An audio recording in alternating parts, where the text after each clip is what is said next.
तक मैं हूँ तब तक ये बैच चलेगा। पूरा सिलेबस A to Z खत्म कराऊंगा फ्री ऑफ कॉस्ट। ये मेरे वर्ड है, ये जुबान है मेरी आप लोगों से। हेलो स्टूडेंट्स, कैसे हैं आप सब लोग? उम्मीद है आप लोगों ने change in profit sharing ratio का part number 1 and part number 2 अच्छे से देख लिया होगा और उनके क्वेश्चंस की प्रैक्टिस भी कर ली होगी। Change in profit sharing ratio ऐसा चैप्टर है जो कि आगे आने वाले chapters like admission, retirement, death, dissolution, इन सब का बेस है। अगर ये चैप्टर आपको अच्छे से सीखने को मिल गया तो क्लास आगे सारे चैप्टर में आपको हर्डल नहीं आएगा, प्रॉब्लम नहीं आएगा और आसानी से उन चैप्टर्स को हम लोग क्रैक कर लेंगे इस चैप्टर के बेसिस पे। यकीन मानो क्लास, इस चैप्टर से बहुत ज़्यादा एग्जामिनेशन में भले ही ना आए, लेकिन इस चैप्टर में आपका वो बेस स्ट्रॉन्ग होगा जो पूरी पार्टनरशिप में आगे काम आएगा। स्टार्ट करते हैं class change in profit sharing ratio part number 3। आज हम पढ़ेंगे रीवैल्यूएशन अकाउंट के बारे में। Change in profit sharing ratio में एक अकाउंट हमें बनाने को मिलता है क्लास, रीवैल्यूएशन अकाउंट। उसके बाद बनता है पार्टनर्स कैपिटल अकाउंट, उसके बाद बनता है बैलेंस शीट। आप लोगों ने 11th क्लास के अंदर ट्रेडिंग अकाउंट, P&L अकाउंट और बैलेंस शीट जरूर पढ़ रखा होगा, राइट? वो थे सोल प्रोप्राइटरशिप के फाइनल अकाउंट्स। उसी तरीके से पार्टनरशिप में 3 होते हैं फाइनल अकाउंट्स। सबसे पहला है रीवैल्यूएशन अकाउंट, दूसरा है पार्टनर्स कैपिटल अकाउंट और तीसरा है क्लास बैलेंस शीट। इसे बोलते हैं पार्टनरशिप का फाइनल अकाउंट्स। तो अगर आप change in profit sharing ratio पढ़ रहे हो, अभी तक सारी चीजें कर रहे हो, तो आपको ज्यादा से ज्यादा क्वेश्चन की प्रैक्टिस करनी चाहिए। मैंने आपको फंडामेंटल ऑफ पार्टनरशिप भी अच्छे से करा दिया, मैंने आपको गुडविल पूरा का पूरा चैप्टर अच्छे से करा दिया। अब आपको करना क्या है क्लास, मैंने जो क्लास बुक लिखी है, ये अकाउंट्स की बुक है, इसके डिस्क्रिप्शन बॉक्स में लिंक दे दूंगा। मैंने आपको ऑलरेडी बता रखा है, इस बुक के अंदर सारी की सारी चीजें A to Z हर एक चैप्टर के क्वेश्चन बैंक हैं, topic wise, chapter wise, theory हो, न्यूमेरिकल हो, एज पर CBSE लेटेस्ट सिलेबस। तो चैप्टर नंबर 3 देखोगे ना आप इसके अंदर, वो भी इसके क्लास 1 शॉट का यहाँ पे QR कोड भी, डायरेक्टली QR कोड स्कैन करोगे मेरे 1 शॉट पे पहुंच जाओगे आप और कंप्लीट रिवीजन हो जाएगा, ठीक है? तो change in profit sharing ratio के अंदर ना 49 क्वेश्चन है इस पर्टिकुलर बुक के अंदर। तो आपने करना क्या है, जैसे जैसे मैं यहाँ पे कराते जा रहा हूँ उन क्वेश्चन को सॉल्व करना है, उस टाइप के क्वेश्चंस को सॉल्व करना है। और मैंने यहाँ पे क्लास एक एक करके सारे के सारे क्वेश्चंस दे रखे हैं। शॉर्ट क्वेश्चंस भी हैं, लॉन्ग क्वेश्चंस भी हैं, थियोरी क्वेश्चंस भी हैं, न्यूमेरिकल क्वेश्चन भी है। तो ये 49 के 9 क्वेश्चन, ऊपर से क्लास इसमें जनरल एंट्री भी है, प्रॉपर फॉर्मेट में एक्सप्लेनेशन दे रखा है, तो बहुत अच्छे से दे रखा है इसके अंदर। रीवैल्यूएशन अकाउंट को देखो, फॉर्मेट भी देखो, ऊपर टॉप पे मिल जाएगा, सब कुछ इसके अंदर गिवन है। आप इस बुक से एक एक करके सारे प्रैक्टिस करो। मैंने आपसे कहा था योद्धा बैच के अंदर क्लास आपको कंटिन्यूअसली वीडियोस को फॉलो करना है और साथ में ये बुक अपने पास रखनी है। चैप्टर यहां से खत्म करना है, एक एक क्वेश्चन आपको बुक से बनाने हैं, तब जाके क्लास आप 100 आउट ऑफ 100 के लिए स्ट्रॉन्ग प्रिपरेशन कर पाओगे, राइट? तो आज हम पढ़ते हैं revaluation account. Revaluation account, partners capital account और बैलेंस शीट, ये क्या है class? Final accounts of partnership firm. जैसे ट्रेडिंग, P&L और बैलेंस शीट था सोल प्रोप्राइटरशिप का फाइनल अकाउंट्स, वैसे ही ये फाइनल अकाउंट्स। अब रीवैल्यूएशन का मतलब क्या है, नाम से समझ आ रहा होगा, री और एक क्लास दूसरा क्या है, वैल्यूएशन। वैल्यूएशन मतलब किसी की वैल्यू लगाना, मूल्यांकन करना, री मतलब दोबारा। तो रीवैल्यूएशन अकाउंट एक ऐसा अकाउंट है जहां पे हम लोग सारे एसेट्स की, सारी लाइबिलिटी की दोबारा वैल्यूएशन लगाते हैं कि आज के टाइम पे इसकी क्या वैल्यू है। तो अगर किसी एसेट की वैल्यू बढ़ी है या घटी है, उसको हम लोग रिकॉर्ड करते हैं और रीवैल्यूएशन अकाउंट बनाने के बाद जो आंसर आता है वो रीवैल्यूएशन का गेन आ सकता है या रीवैल्यूएशन का लॉस आ सकता है। इसे हम सारे के सारे पार्टनर्स में ओल्ड रेशियो में बांट देते हैं।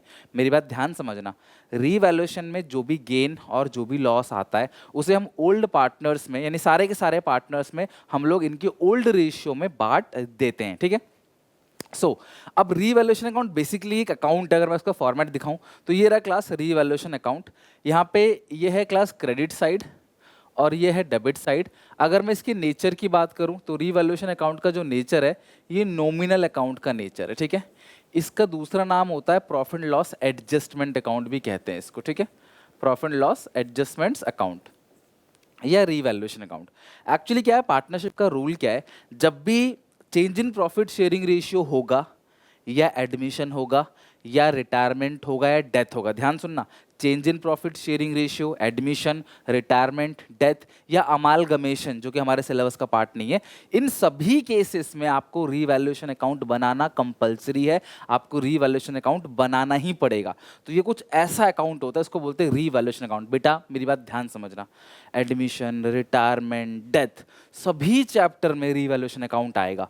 मतलब रीवैल्यूएशन अकाउंट अगर आपको अच्छे से आ गया तो कम से भी कम 6 नंबर नंबर तुम्हारे मिनिमम, कम से भी कम बोल रहा हूँ, 6 नंबर पक्का है। एडमिशन में भी है, रिटायरमेंट में भी, डेथ में भी, change in profit sharing ratio में भी। रूल सेम है, सब कुछ सेम है, नथिंग चेंज। बस आपने एक बात ध्यान रखना है कि रीवैल्यूएशन अकाउंट बनता कैसे है, अभी हम प्रैक्टिस भी करेंगे और धीरे धीरे आगे आने वाले और क्लासेस में इसकी खतरनाक से खतरनाक पॉइंट्स को भी डील करेंगे। रीवैल्यूएशन अगर तुम्हारा सही चला गया ना, आपका सबसे बड़ा जो क्वेश्चन होता है वो 6 नंबर का आता है। सबसे बड़ा क्वेश्चन 6 नंबर का आता है, पहले 8 का आता था, अब 6 का आता है आपके ईयर में, ठीक है। तो 6 नंबर का जो क्वेश्चन है उसमें क्लास ये रीवैल्यूएशन होगा ही होगा। अगर आपको ये आता है तो वो क्वेश्चन आराम से क्रैक कर लोगे, फिर ज़्यादा कुछ बचता नहीं है क्वेश्चन में।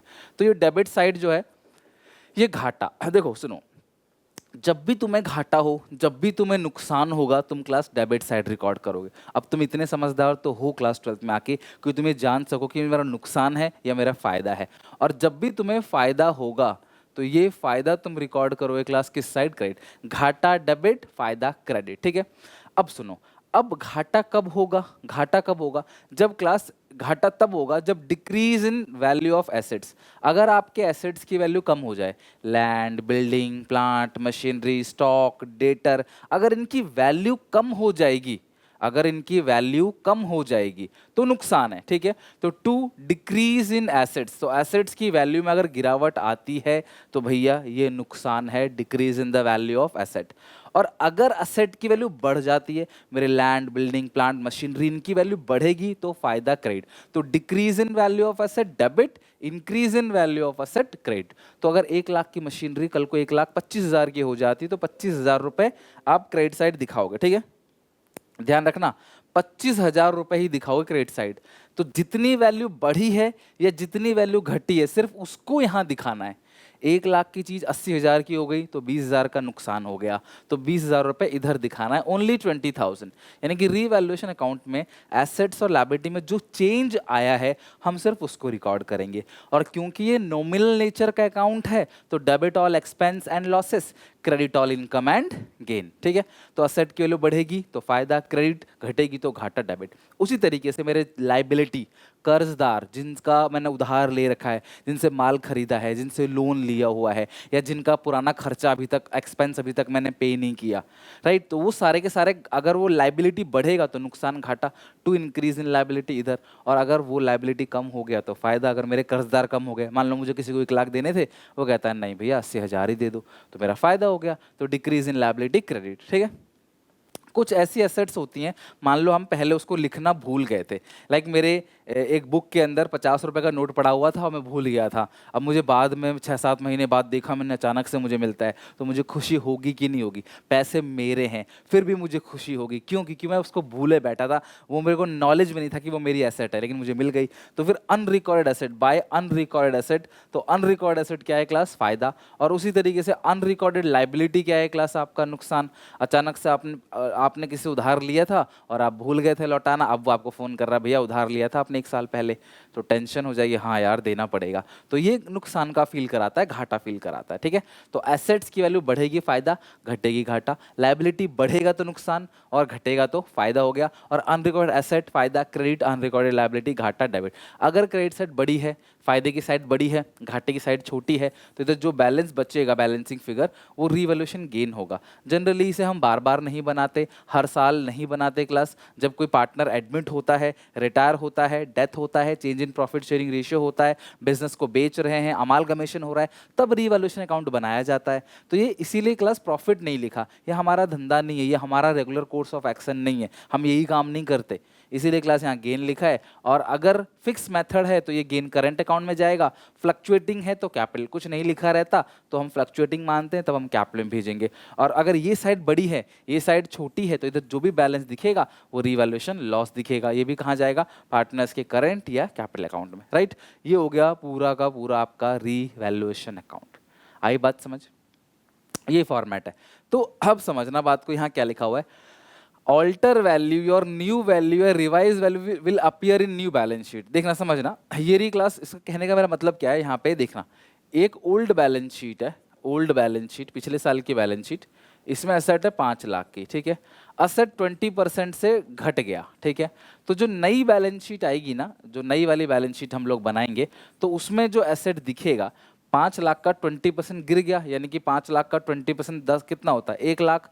तो ये 4 लाख का नई बैलेंस शीट में दिखेगा। इसको बोलते हैं new new value, revised value. इसको न्यू वैल्यू बोल सकते हो, रिवाइज्ड वैल्यू भी बोल सकते हो। न्यू वैल्यू या रिवाइज्ड, दोबारा बढ़ने घटने के बाद जो वैल्यू है, रिवाइज्ड वैल्यू, ठीक है। और ये जो 1 लाख रुपए है वो कहाँ भेजोगे आप, रीवैल्यूएशन अकाउंट में। किस साइड, डेबिट साइड। तो 1 लाख रुपए आप कहाँ भेजोगे, रीवैल्यूएशन अकाउंट में, डेबिट साइड भेजोगे कि असेट की वैल्यू 1 लाख रुपए से कम हो गई। पहले थी 5 लाख, 1 लाख से कम हो गई, तो नई बैलेंस शीट में कितना आएगा, 4 लाख। सिंपल यही बात यहाँ पे लिखी हुई है कि ऑल्टर वैल्यू, न्यू वैल्यू या revise value will appear in new balance sheet. तो नई बैलेंस शीट में ऑल्टर वैल्यू, न्यू वैल्यू या रिवाइज वैल्यू आती है, ठीक है। इसका नेचर क्या है क्लास, नॉमिनल अकाउंट। और गेन और loss in revaluation account is distributed among all partners in their profit sharing ratio. मतलब किस रेशियो में, ओल्ड रेशियो में। तो आपने जो रीवैल्यूएशन अकाउंट बनाया है, इससे ये जो गेन है या जो ये जो लॉस है, ये सारे पार्टनर्स में बढ़ जाएगा, ए बी सी में। किस रेशियो में, ओल्ड रेशियो में, ठीक है। किस रेशियो में बेटा, ओल्ड रेशियो में। ये बात तुम्हें रीवैल्यूएशन की पता होना चाहिए सर। रीवैल्यूएशन अकाउंट का दूसरा नाम नॉमिनल अकाउंट है, sorry profit and loss adjustment account है। नेचर नॉमिनल अकाउंट का है। डेबिट सारे घाटा खर्चा रिकॉर्ड किया जाएगा, क्रेडिट सारा फायदा रिकॉर्ड किया जाएगा, गेन और लॉस सारे पार्टनर्स में बढ़ जाता है ओल्ड रेशियो में। इतना आपको अच्छे से पता होना चाहिए, ठीक है। और नई बैलेंस शीट में कौन सी वैल्यू आती है, बढ़ने के बाद या घटने के बाद जो वैल्यू है वो नई बैलेंस शीट में आती है, ठीक है। अब हमारे पास एक क्वेश्चन है, आओ इस क्वेश्चन को अच्छे से पहले रीड करेंगे और इस क्वेश्चन का रीवैल्यूएशन अकाउंट बनाएंगे, साथ में इसकी जर्नल एंट्री भी सीखेंगे आज, ठीक है। एबीसी 3 पार्टनर्स, इनकी प्रॉफिट शेयरिंग रेशियो क्या है class, equally. The balance sheet as at 31 March 2023 was as follow. ये आपको बैलेंस शीट दे रखी है। बैलेंस शीट में क्रेडिटर्स है, जनरल रिजर्व है, कैपिटल अकाउंट है, कैश इन हैंड है, बैंक बैलेंस है, सैंड्री डेटर्स है जिन लोगों को उधार आपने बेचा है, स्टॉक आपके पास है, लैंड एंड बिल्डिंग आपके पास है, मशीनरी आपके पास है, एडवर्टाइजमेंट सस्पेंस है, ठीक है। ये इसे डेफर्ड रेवेन्यू एक्सपेंडिचर भी बोलते हैं, ठीक है। तो ये सारी की सारी चीज़ें हैं। अब the partners decide to share profit in the ratio 2:2:1, यानी कि क्या हो गया, change in profit sharing ratio. और change in profit sharing ratio अगर होता है तो हम लोगों को रीवैल्यूएशन अकाउंट बनाना पड़ता है, ठीक है। तो ये पॉइंट्स हैं। सबसे पहला पॉइंट है value of stock to be reduce to. अच्छा, अब ये लाइन ना बहुत अच्छे से समझना। हम एक फॉर्मेट बनाते हैं, यहां लिखते हैं particulars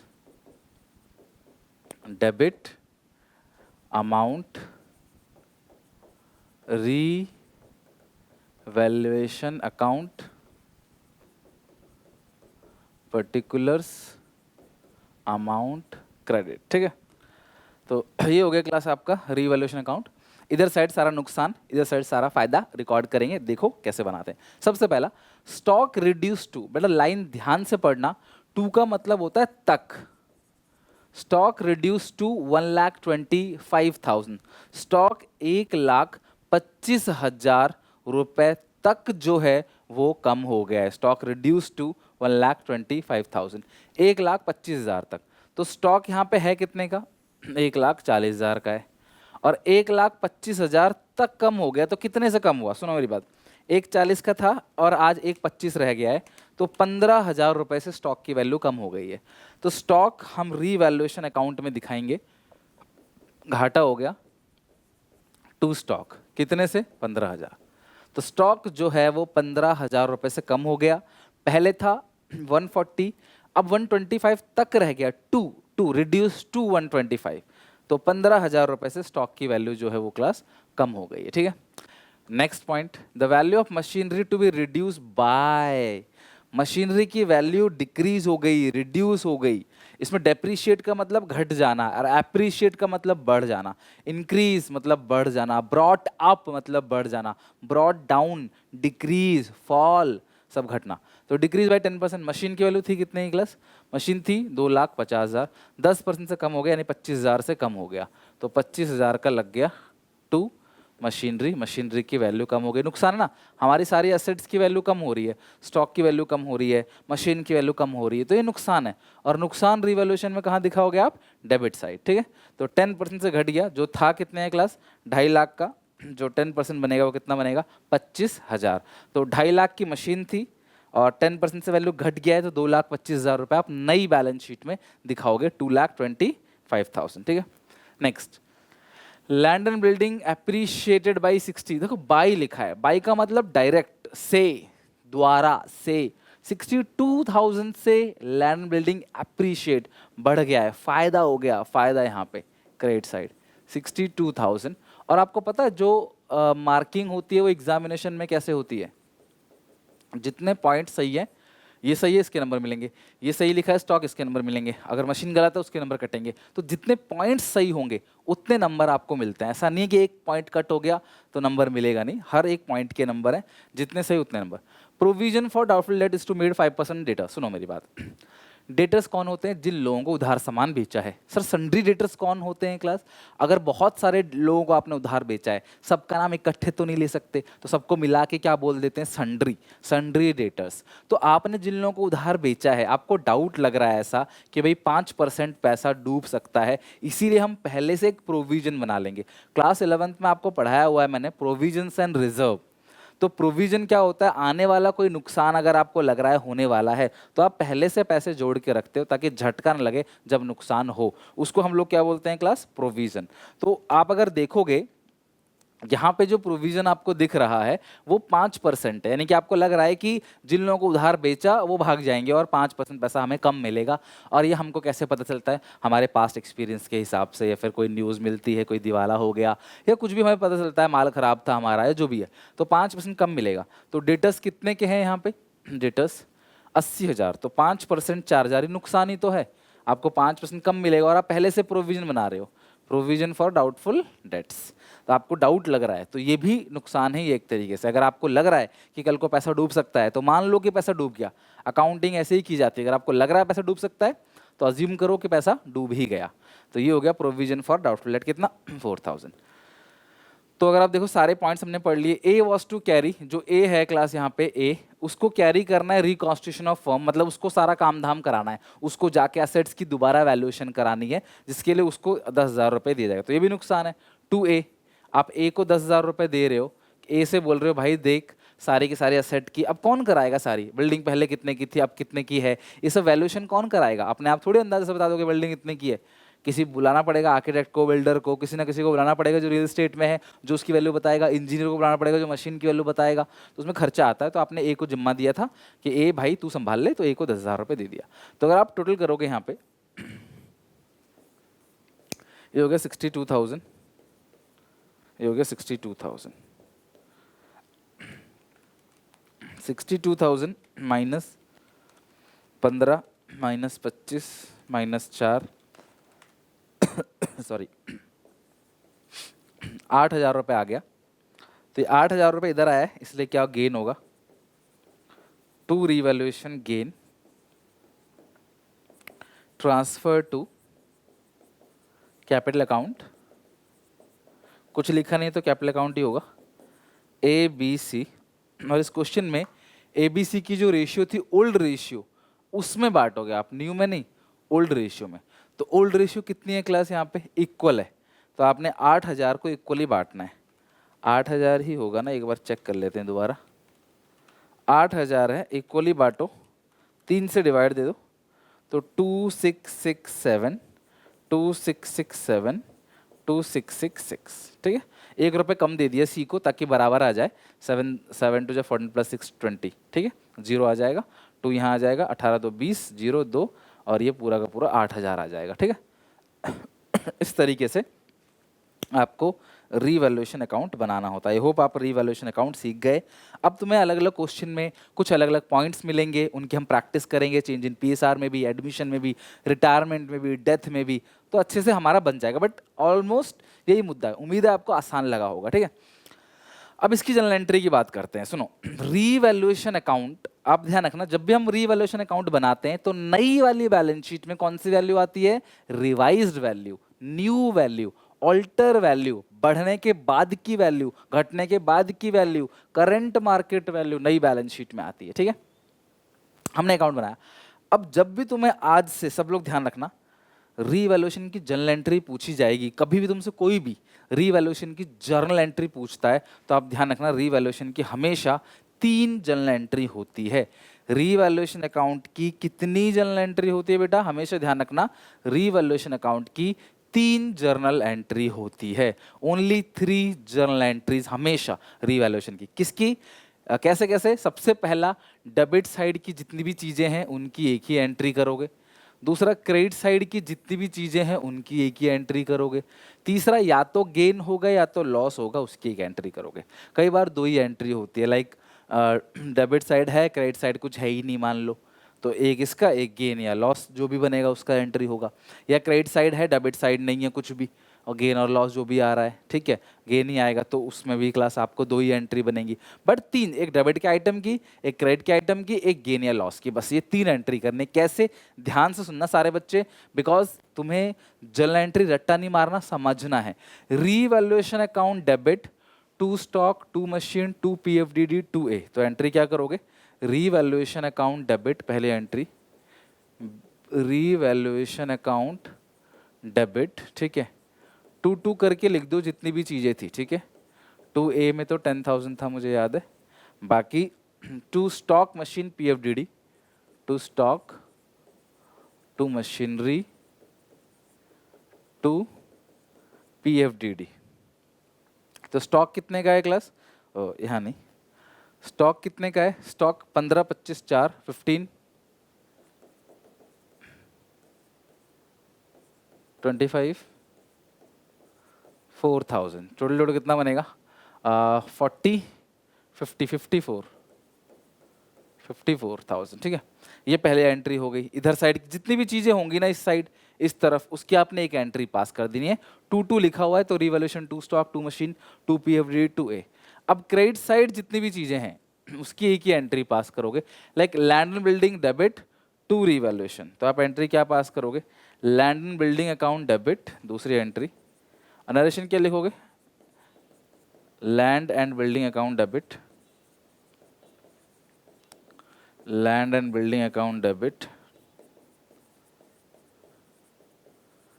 to revaluation account, 62,000। Narration लिखोगे, being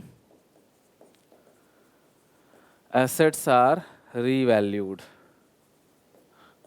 being land and building increased by 62,000। तो लैंड बिल्डिंग है वो 62,000 से क्या हुआ क्लास? इंक्रीज कर गया, ठीक है। बस सारी की सारी चीजें हो गई। रिवैल्यूएशन अकाउंट एंड की एंट्री, एक और एंट्री है गेन लॉस की, आप वो एंट्री पास कर लो। गेन हो गया तो इसकी एंट्री क्या करोगे? Revaluation account debit, 2A, 2B, 2C, ठीक है। आप एंट्री पास करोगे, revaluation account debit 8,000, 2A, 2B, 2C capital account, ठीक है। 2667, 2667, 2666, being revaluation gain credited to partners capital account sorry, in old ratio, right? capital account in old ratio लिख लो। तो समझ गए, कल को आपने अकाउंट कैसा भी बनाओ, एंट्री इसी तरीके से रिवैल्यूएशन की आपको करनी है, ठीक है। आई होप क्लास आप इन चीजों को समझ गए, ठीक है। अब सुनो, ये था नॉर्मल केस, लेकिन only change in profit sharing ratio में ना एक एक्सेप्शन केस भी है। ध्यान, नॉर्मल केस को दिमाग में फ्रीज करो, साइड करो, अब बात करते हैं एक्सेप्शन केस। एक्सेप्शन केस क्या होता है? जहां पे ये कुछ उल्टा बोलेगा करने के लिए, जो रेगुलरली हम करते आ रहे वो नहीं कराया, कुछ उल्टा बोलेगा। कैसे उल्टा बोलेगा, क्या बोलेगा, ध्यान समझना। एक्सेप्शन केस क्या है? देखो पहले नॉर्मल केस की बात करते हैं। नॉर्मल केस में रिवैल्यूएशन अकाउंट बनेगा और नई वाली जो बैलेंस शीट है उसमें नई वाली वैल्यू आएगी, यानी बढ़ने के घटने के बाद जो वैल्यू है, रिवाइज वैल्यू, ऑल्टर वैल्यू। लेकिन एक्सेप्शन केस में तुमको क्या बोलेगा पता है? कि पुरानी वाली वैल्यू ही बैलेंस शीट में दिखा दो। ये क्या बात हुई यार? बिल्डिंग 1 लाख की थी, घट गई 20,000 से, तो 80 दिखाना चाहिए ना। वो कहता नहीं, आप 1 लाख ही दिखाओ। अगर ऐसा कह दे तो भैया वो एक्सेप्शन रूल हो गया, ठीक है। क्या है class? Old value will continue in the books, पुरानी वैल्यू ही बुक्स में कंटिन्यू करो, बुक्स का मतलब या बैलेंस शीट कह लो। ऑल्टर वैल्यू और new value will not shown in new balance sheet, नई बैलेंस शीट में नहीं आएगा ऑल्टर वैल्यू, नई वैल्यू, पुरानी वैल्यू ही आएगा नई बैलेंस शीट में। विदाउट अफेक्टिंग फिगर्स, क्वेश्चन बोलेगा कि असेट लायबिलिटी की वैल्यू को डिस्टर्ब मत करो, मैक्सिमम यही चीज बोल सकता है, असेट लायबिलिटी की वैल्यू वही रहेगी, उसको मत छेड़ो। या फिर आप अकाउंट मत बनाओ, एक स्टेटमेंट बनाओ, statement showing revaluation, because exception case में हम अकाउंट नहीं बनाते, हम एक स्टेटमेंट बनाते हैं, बिल्कुल रीवैल्यूएशन अकाउंट जैसा ही है। वो खाता है, ये स्टेटमेंट है, वहां पे डेबिट क्रेडिट है, यहाँ प्लस माइनस है, क्रेडिट का आइटम प्लस, डेबिट का आइटम माइनस, क्रेडिट मतलब प्लस बढ़ रहा है और डेबिट मतलब घाटा घट रहा है यानी कि माइनस। स्टेटमेंट बनाओ, या क्वेश्चन क्या देगा, पास एन एडजस्टमेंट एंट्री, एक एडजस्टमेंट एंट्री पास करो।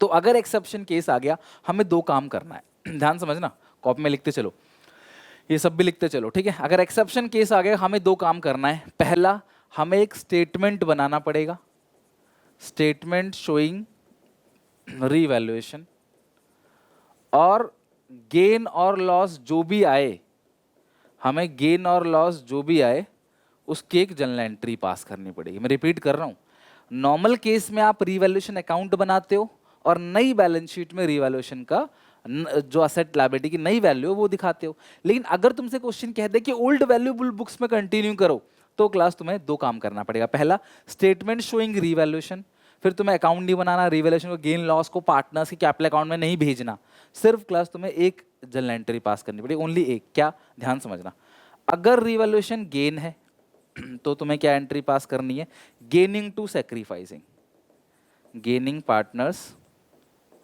Capital account debit to sacrificing partners capital account, to sacrificing partners capital account, ठीक है। और अगर लॉस हो गया तुमको, रीवैल्यूएशन लॉस, तो एंट्री क्या पास करोगे, sacrificing partners capital account debit to gaining partners capital account, to gaining partners capital account. मेरी बात ध्यान समझना, अगर स्टेटमेंट बनाते हो, स्टेटमेंट से गेन और लॉस जो भी आएगा, अगर गेन है तो गेनिंग टू सैक्रिफाइसिंग, अगर लॉस है तो सैक्रिफाइसिंग टू गेनिंग, ये एंट्री आपने पास करनी है एक्सेप्शन केस में बस। और जो पहले आपने एंट्री करी asset to revaluation, revaluation to asset, ये सब कुछ नहीं करना आपने, सिंपल एक एंट्री पास करनी है, गेनिंग टू सैक्रिफाइसिंग और सैक्रिफाइसिंग टू गेनिंग। ये कब करोगे, जब ओल्ड वैल्यू ही बुक्स में कंटिन्यू करना है, ये एक्सेप्शन केस है। तो अब मैं तुम्हें क्वेश्चन दिखाता हूं और तुम पॉज करके लिख लो, इसको वीडियो पॉज करके लिख लिया करो, तुम बताना कि नॉर्मल केस है या एक्सेप्शन केस है, ठीक है। ये रहा आपके सामने क्वेश्चन, एबीसी तीन पार्टनर्स हैं, इनकी ratio 2:1, 2/5, 2/5, 1/5। They decide to share profit 1 April 2022 से 532 में शेयर करेंगे। They also decide not to change the value of asset and liability in the books of account. बोलो, they decide not to change the value of asset and liability, asset and liability की value को change नहीं करना है books में, जैसा asset liability की value है वैसा ही दिखाना है, कुछ भी चेंज नहीं करना है। इसका मतलब ये एक्सेप्शन केस हो गया, तुम अकाउंट नहीं बनाओगे, स्टेटमेंट बनाओगे। कैसे बनता है स्टेटमेंट, दिखाता हूं। मशीन है, कंप्यूटर है, क्रेडिटर है, आउटस्टैंडिंग एक्सपेंस है, और आपको नीचे भी लिखा गया है पास एंड एडजस्टमेंट एंट्री। तो एक काम करते हैं, एक स्टेटमेंट बनाते हैं, इसका नाम है स्टेटमेंट शोइंग रीवैल्यूएशन। बहुत सिंपल है, स्टेटमेंट शोइंग रीवैल्यूएशन। इस स्टेटमेंट में सबसे पहला क्या क्या है, machine, computer, creditors, outstanding expense. लिखो, machinery, computers, creditors, outstanding expense. फायदा होगा तो प्लस, घाटा होगा तो माइनस। मशीन था 2.5 लाख, 2,50,000 का, अब हो गया 3 लाख का, 50,000 का फायदा मशीन में, प्लस का लिख दो 50,000। मशीन 250 का था, अब 3 लाख का हो गया, तो 50,000 का फायदा, मशीन में प्लस 50। कंप्यूटर 2 लाख का था, 175, 25 का घाटा, घाटा को ब्रैकेट में लिख दो। आप चाहो तो -25 भी लिख सकते हो, ब्रैकेट भी लिख सकते हो, वो एक ही बात है। क्रेडिटर्स 90 का था, 75 का हो गया। अगर तुम्हारे क्रेडिटर्स, कर्जदार पहले 90 के थे, अब 75 के हो गए, तो कर्जदार कम हो गए 25,000, है ना, 15,000, 90 से कितना हो गया 75, तो 15,000 के कर्जदार कम हो गए, तो फायदा हो गया प्लस का 15,000। क्रेडिटर्स 15 से सॉरी आउटस्टैंडिंग एक्सपेंस कर्जा, आउटस्टैंडिंग एक्सपेंस क्या होता है? ऐसा खर्चा जो तुम्हें करना था तुमने किया नहीं, रेंट देना था, सैलरी देनी थी बट दिया नहीं, तो टेंशन है, वो लाइबिलिटी है। तो आउटस्टैंडिंग एक्सपेंस 15 से 25 हो गया, लाइबिलिटी बढ़ेगी तो घाटा हो गया, तो माइनस कर दो कितना, 10,000। तो अगर आप इसकी टोटलिंग देखोगे, अगर ये प्लस में आया तो ये गेन है, और अगर ये माइनस में आया तो ये क्या हो जाएगा क्लास, लॉस। तो आप यहाँ पे देखोगे तो प्लस में आ रहा है, तो 50,000 माइनस का 25,000 और माइनस का 10,000 प्लस 15,000, 30,000 आ रहा है। तो ये अकाउंट बना के भी सेम आता, नहीं तो तुम निकाल के देख लो, स्टेटमेंट बनाया तो भी हमारा सेम आ रहा है। तो पहली चीज़ हमने तो ये कर ली, ठीक है। दूसरी चीज़, कौन गेन कर रहा है, क्योंकि ये एक्सेप्शन केस है, तो हमें एंट्री करनी है गेन की, गेनिंग टू सेक्रीफाइसिंग। कौन गेन कर रहा है, कौन सेक्रीफाइस कर रहा है, ये भी निकालना पड़ेगा।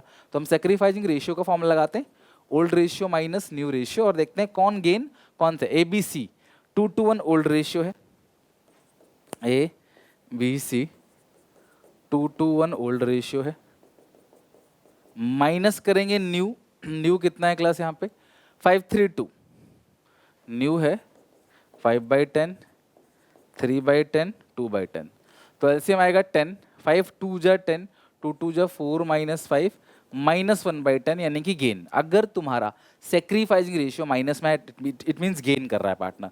5 2 जा 10, 4 माइनस 3 1/10, ये सेक्रीफाइस कर रहा है। इसका भी आएगा 10, 5 2 जा 10, 2 माइनस 2 0, यानी कि सी नाइदर गेन नॉट सेक्रीफाइस। ए क्या कर रहा है, गेन, बी कर रहा है सेक्रीफाइस। और एंट्री क्या होगी क्लास, गेनिंग टू सेक्रीफाइसिंग। तो आप एक छोटा सा फॉर्मेट बना लो, गेनिंग कौन है, ए, तो लिखो S capital account debit to 20 capital account 1/10, 30,000 है, 1/10 करोगे कितना क्लास आएगा, 3,000 3,000। नरेशन लिख दो, being adjustment made for revaluation. क्या लिखोगे narration, being adjustment made for revaluation, being adjustment made for revaluation, ठीक है। बीइंग एडजस्टमेंट एंट्री पास लिखोगे तो भी चलेगा, है ना, बीइंग एडजस्टमेंट एंट्री पास ये भी लिखोगे तो भी चलेगा, कोई दिक्कत नहीं है, ठीक है। अल्टीमेटली मतलब वही है उसका, उसमें गलती नहीं होती, ठीक है। तो आपने इसमें स्टेटमेंट बनाया, कौन गेन कर रहा है, कौन सेक्रीफाइस कर रहा है, पता चल गया। अगर ये लॉस होता, माइनस में आता, तो sacrificing to gaining B to A होता, ये गेन है तो गेनिंग टू सेक्रीफाइसिंग यानी कि A to B। ओके, चलो, तो ये हो गया क्लास आपका पूरा का पूरा रीवैल्यूएशन कॉन्सेप्ट का दी एंड। ओके, तो उम्मीद है क्लास ये वीडियो आपको अच्छी लगी होगी, सीखने को मिला होगा revaluation account, normal case, exception case. अगर आपको पसंद आया, अच्छा लगा तो अपने दोस्तों में शेयर करो। और आपको बता दूं, इस योद्धा बैच के अंदर हम लोग अकाउंट इको BST पूरा सिलेबस फ्री ऑफ कॉस्ट करेंगे, A to Z, और कोई पेड बैच इसीलिए नहीं है क्लास, क्योंकि मैं खुद ही यहाँ पे वीकली लाइव आऊँगा, धीरे धीरे क्लास टेस्ट बना रहा हूँ, अच्छे से टेस्ट बन जाएंगे, नोट्स बन जाएंगे, आपको शेयर करूँगा, टाइम दूंगा रिवीजन का, और क्लास देन फिर लाइव आकर डाउट डिस्कशन करेंगे, टेस्ट लेंगे, ठीक है। सो सपोर्ट जरूर करना, शेयर करना अपने सारे दोस्तों में। मिलते हैं नेक्स्ट वीडियो में, take care, bye, God bless you.